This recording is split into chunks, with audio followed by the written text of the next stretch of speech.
Welcome to the Scurv podcast. I'm your host, Lance Scurv X.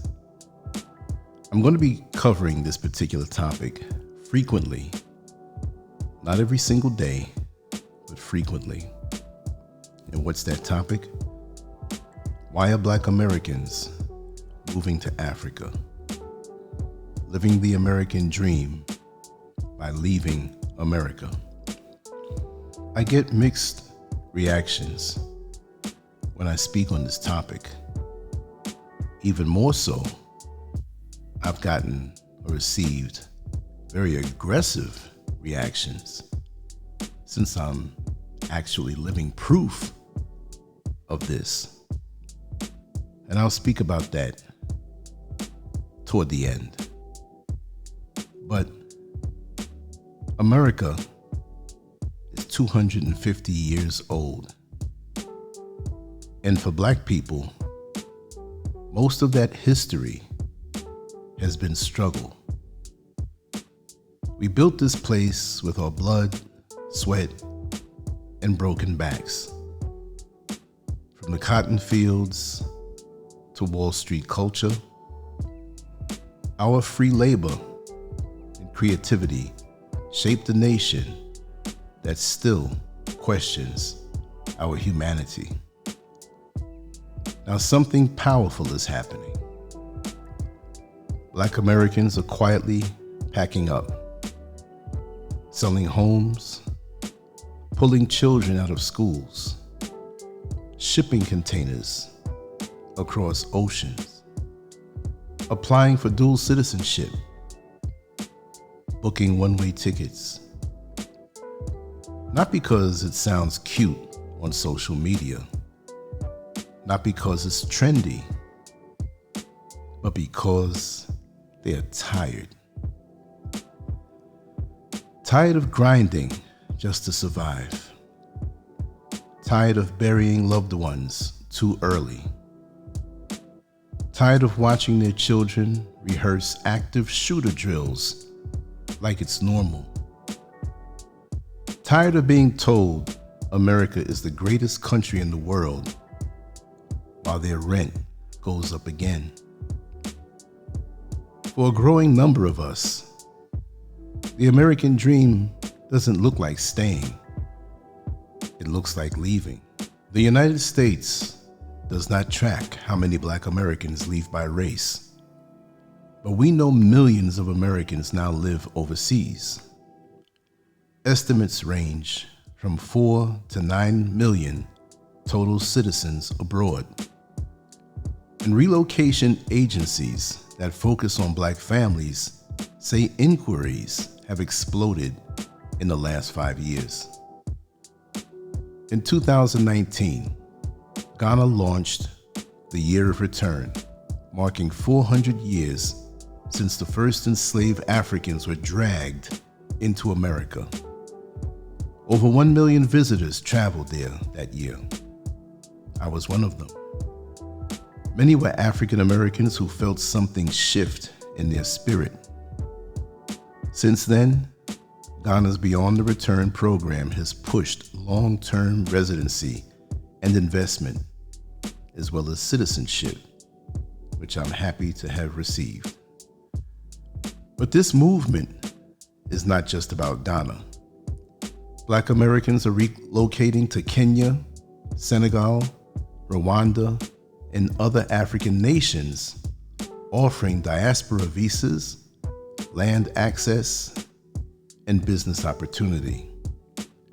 Real estate purchases from African Americans have steadily increased in major cities like Accra and Nairobi. This is not fantasy. This is paperwork, property deeds, and passports. Let's stop pretending we don't know why. Housing costs in major U.S. cities have doubled in many areas over the past decade. Rent can easily hit $2,000 to $3,000 a month, and that's being nice. It can be higher. Healthcare bills crush families, even with insurance. Black wealth still trails white wealth by a massive gap.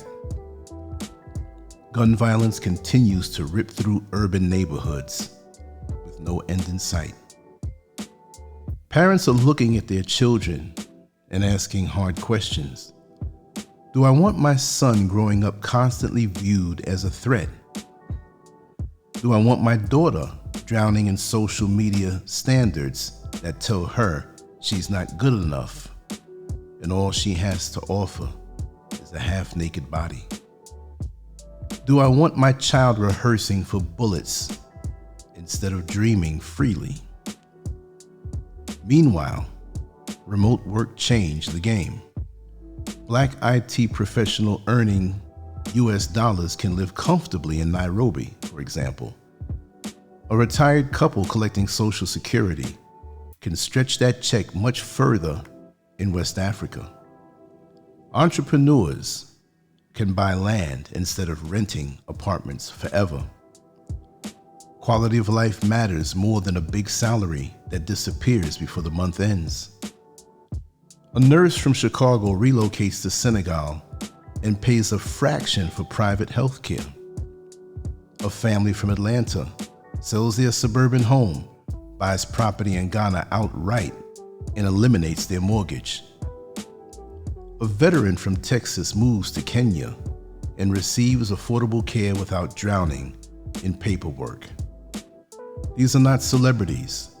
These are regular Black people who decided survival is not enough. There's something else people don't talk about: stress. The constant background noise of being Black in America. The police stops that can oftentimes turn into harassment or death. The workplace code switching, the unspoken tension, the feeling of being watched, judged, measured, and even targeted.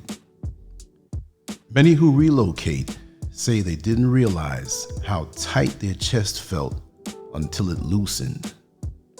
In many African nations, Black Americans experience something rare: blending in, no longer being the minority in every room, seeing leadership, billboards, media, and authority figures that look like them. That shift alone changes how you breathe. Trust me, that's real. Africa is not perfect. Let's keep it real. There are infrastructure challenges, corruption in some places, power outages, slower systems, but many say the trade-off is worth it because what they gain is belonging, and belonging is priceless. Mainstream media rarely highlights this movement in depth. Why would it? Black Americans hold over 1.7 trillion, I said trillion, in spending power in the United States. Our labor fuels industries. Our culture drives global influence that others, as culture vultures, profit more from than we do. Losing even a fraction of that impacts local economies, but they will never tell you that. But still, the story grows. Nearly 1 in 5 Americans has considered leaving the country in recent years. Passport applications hit record highs after the pandemic. African governments are expanding diaspora pathways. Social media now gives step-by-step guides to relocating. This is not a stampede. It's a steady current, and currents reshape coastlines over time. Let me be clear. This is not about hating America. It's about loving yourself enough to demand peace. It's about choosing ownership over endless rent, safety over sirens, cultural grounding over confusion. It's about looking at your life and asking, If I have options, why am I afraid to use them? Africa is not for everybody. Relocation requires research, savings, humility, and patience. But for many Black Americans, it represents something powerful. Not escape, return. The American dream once meant arriving on these shores. For some of us now, it means walking away from them. Permanently leaving the United States has been a beautiful, progressive reality for me personally. And finally, I now have a peace of mind and peace in my life that is saturated my soul to the core that I could never have experienced in the hostile living environment called America. It may not be for everyone, as they feel success can only be achieved in such oppressive living conditions. But for me, West Africa is my happy place. And that being said, I've gotten lots of reactions since I moved. Some people that I've known real well stopped talking to me. Some would say things behind my back. Many applauded it. Even though that's not something they wanted to do. They understood why it was a good fit for me. The blowback that I'm now getting is that many people, mostly who I don't know really, have gotten upset. Private emails, text messages, trying to cause me to question my decision. But you see, like I always say, when you go into a shoe store to purchase shoes, and you know that your size is size 8, and you get 2 or 3 pairs of shoes to try on, and none of them that are size 8 feel right on your foot. So you know that you have to possibly go to size 8.5, even though you know that your size is size 8. It may be that particular manufacturer of shoes has a slightly different way of cutting it. So now you put your foot into the size 8.5 shoe, and it feels perfect. It's comfortable. It looks good. Why would you put yourself in a pair of shoes that says it's your perfect size, but doesn't feel comfortable at all? And that's America to me. Looking beyond the propaganda, looking beyond what they tell you can happen for you if you work hard there, which many people have attained a measure of what they consider success. But like that pair of shoes that says it's the right size, oftentimes it really doesn't feel right. So my size 8.5 shoe is to leave America to where I'm comfortable. And again, I'm not preachy about this because making a move like that is not for everyone, okay? It's not for everyone.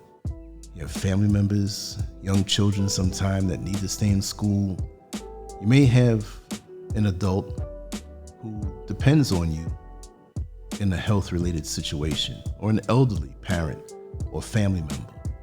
Maybe you're a couple of years away from retirement and want to get the full retirement.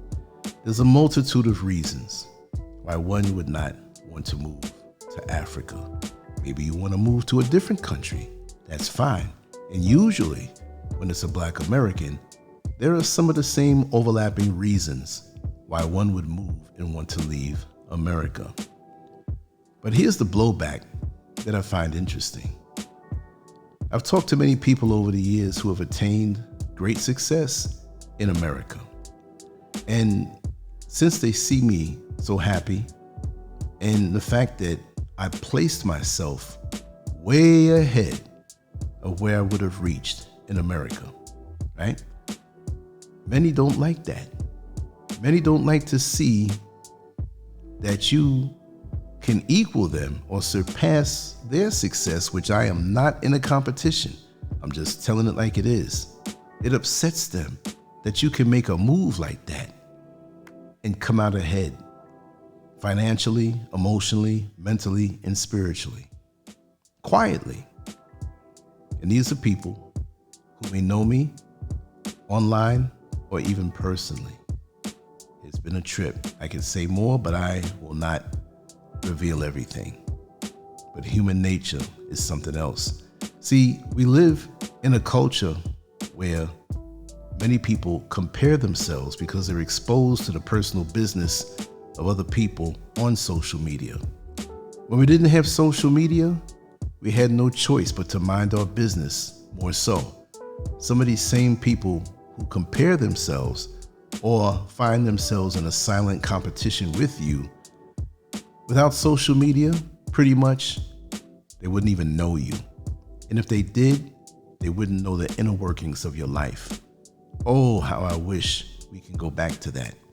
But unfortunately, the cat's out the bag. The Pandora's box has already been open for a very long time. So, you have those who have also made the move to the motherland. But you, as an American, they want to know how you're making it. They want to know what the inside of your house looks like. They want to know what you possess. They want to know what's in your bank account. Not everybody, but many people come and they don't enjoy the metamorphosis that happens when you come here because their hearts weren't ready for it before they left. They brought the same old toxic American mentality here that they should have left. And that's very repulsive to me. I avoid those types like the plague. But how could you get angry at somebody if you both go to a restaurant and they choose something different off of the menu? You order what you like. I order what I like. As long as we leave that restaurant happy within ourselves from the meal that we consume. I just don't understand human nature that way. The crabs in the barrel mentality oftentimes has been exported to or from America into the motherland. And so with locals who were born and raised here, I have no problems with them. Yes, many of them will see you coming from a place like America and not understand that America is a credit-based economy. And when they see this on social media and they see youngsters driving expensive trucks and cars, buying big homes, they think that it's just like over here in West Africa, where it's hand to mouth as far as the economy is concerned. If you buy something, you bought it or purchased it outright. So when they see these things on social media or on television or in movies, they think that we purchase the things that we have outright. And yes, many have done that and can do that, but they get the wrong message and feel America is so superior, and they want to come to America to enjoy the success that oftentimes is paper thin. Then you have the people who, for some reason, they seek to attack you. They seek to tell you you're not African.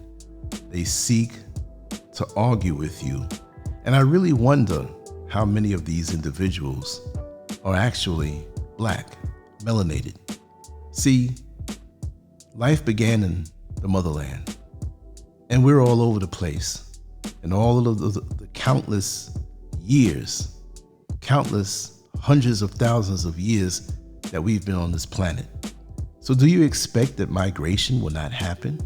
Do you expect that black folks who have sailed the world, been to every land, the original people of the earth before anybody else was here, do you think that we'd be in one spot? But the cradle of civilization is the motherland. So at some point you have a connection to that place. So since we've expanded globally before anyone else got here, you can basically say that the whole planet is Africa. So no matter where you are, as a melanated individual, you're an African. See, many don't want to associate with that, especially many black people from America. You know why? Because coming up in the educational system, and I remember, we weren't really told that we contributed anything. We weren't really told that we built anything. So there was an embarrassment when it came time for us to experience history being taught.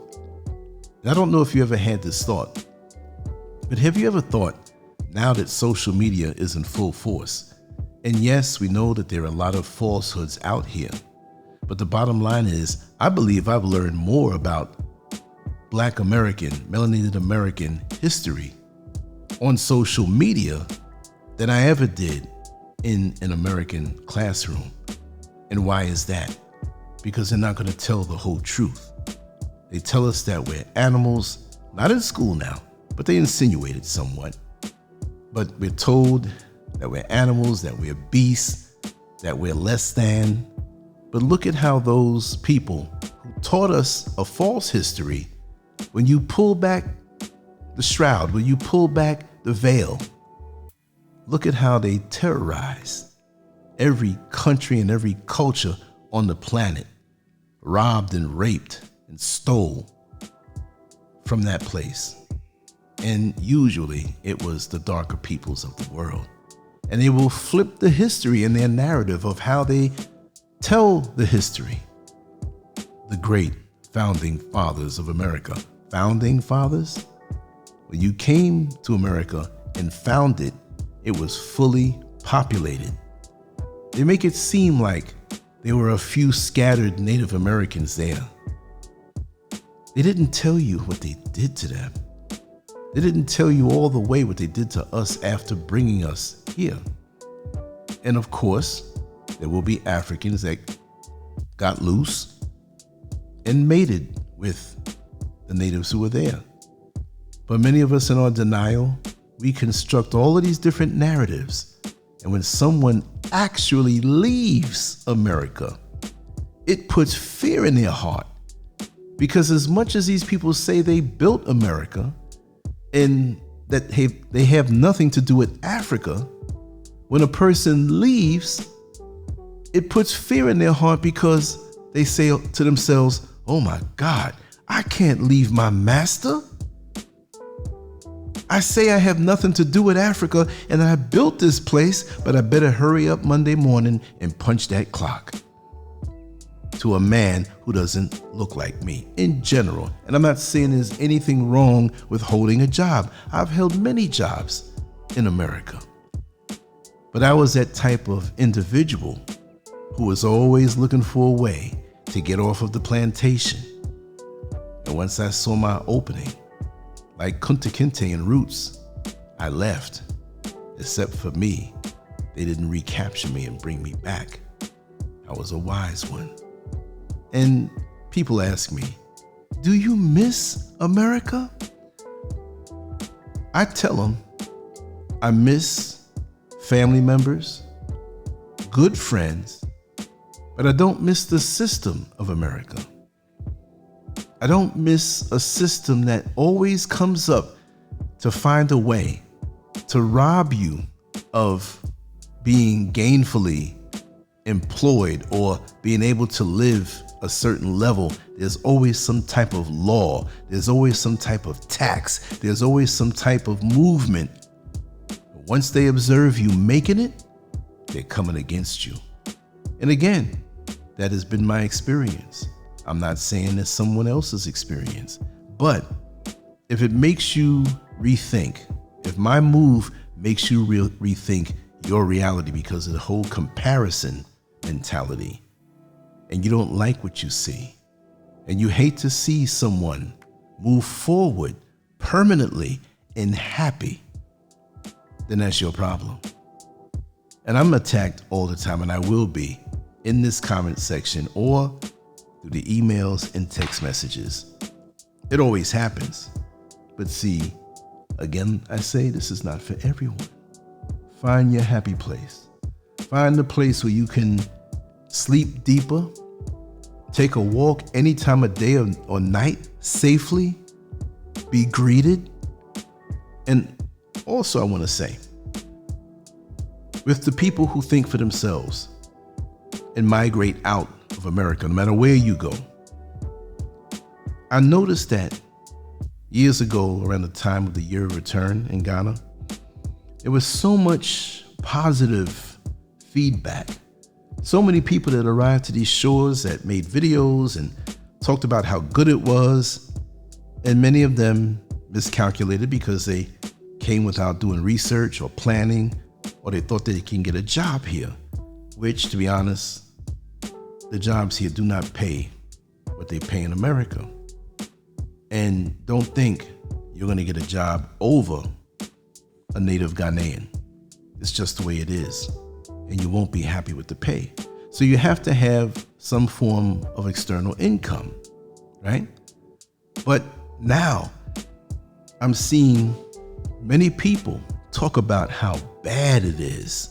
See, I'll call them out, especially YouTube. The YouTube algorithm, it's a heck of a thing. It's like that bouncer at a high-level swanky club where affluent people go. And that bouncer stands in the doorway, or two bouncers rather, and they stand out and look out over the crowd who's standing by the door. There's a line, but there's a crowd standing and looking at the bouncer. And the bouncer is trained and taught who to let into that club, right? So the bouncer may see a beautiful, sexy woman. He'll say, okay, she'll be an addition to this club. There might be a man who drives up in a Lamborghini and gets out. They say, okay, if he's not renting that vehicle, this man has money. I see a Rolex on his wrist. See, they're very selective, right? Who they let in. If you don't appear to be up to the image of what that club wants to project, you're not getting in. You can stay there all night. So the YouTube algorithm and the algorithm on Facebook, Instagram, they'll let a few things through. But overall, I've seen a shift.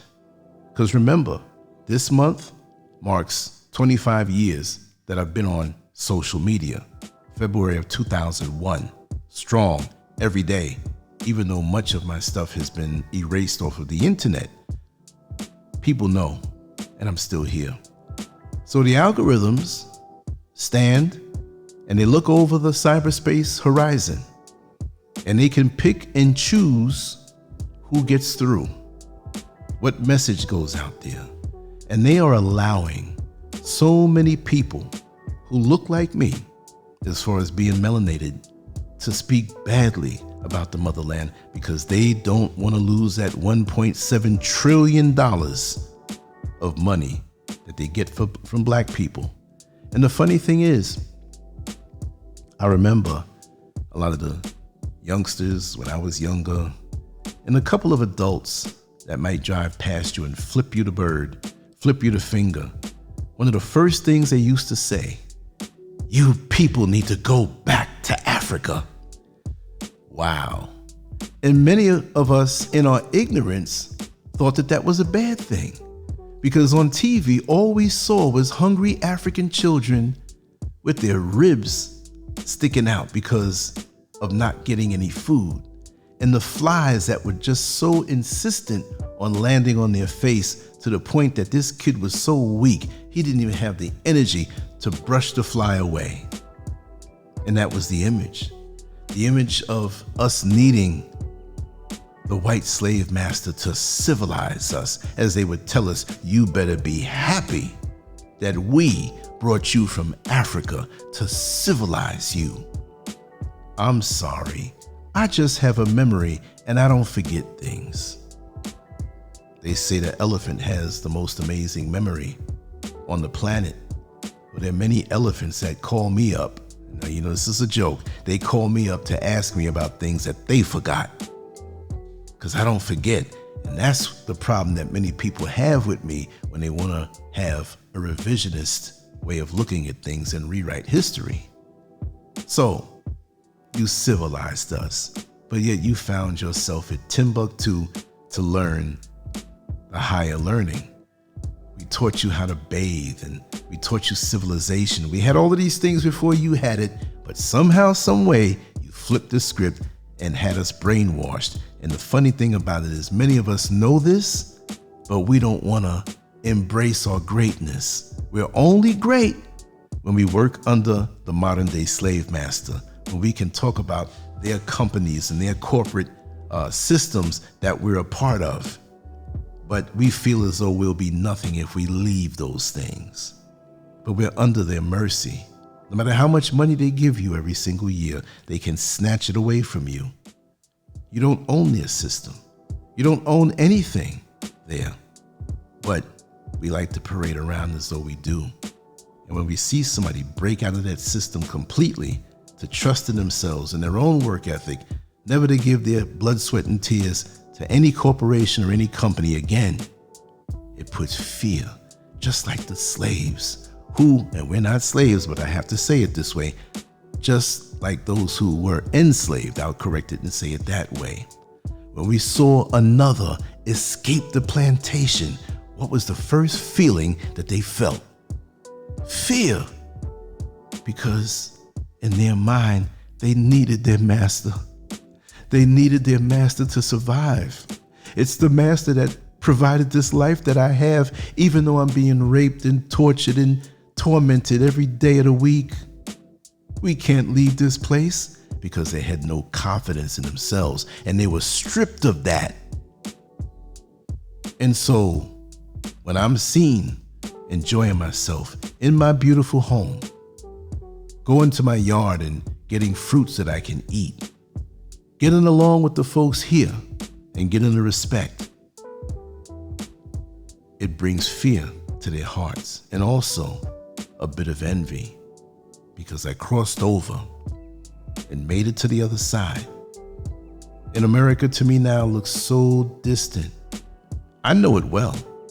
All of the years, most of my life that I lived there, but from where I stand now, I see the beauty of life. I've climbed that mountain, and now I'm rewarded with the view of a lifetime as I look over the horizon, perched in a very comfortable place that I love and I now can call home. Let me know what you think. Hate it, love it, it doesn't matter. Today is going to be a wonderful day for me. I really want to hear what you have to say, and not just that, but I want others to hear what you have to say. And we'll continue this conversation in another episode. But I just had to speak my mind on that because of the responses that I've been getting recently, and there will be more. Anyway, much love to you all. Last Scurv out. Thank you so much for staying on this video as long as you have, and understand you mean so much to me. It's the fellowship and proximity. Even though I may be many miles away, I'm still close to you and still love those who love me back. Peace.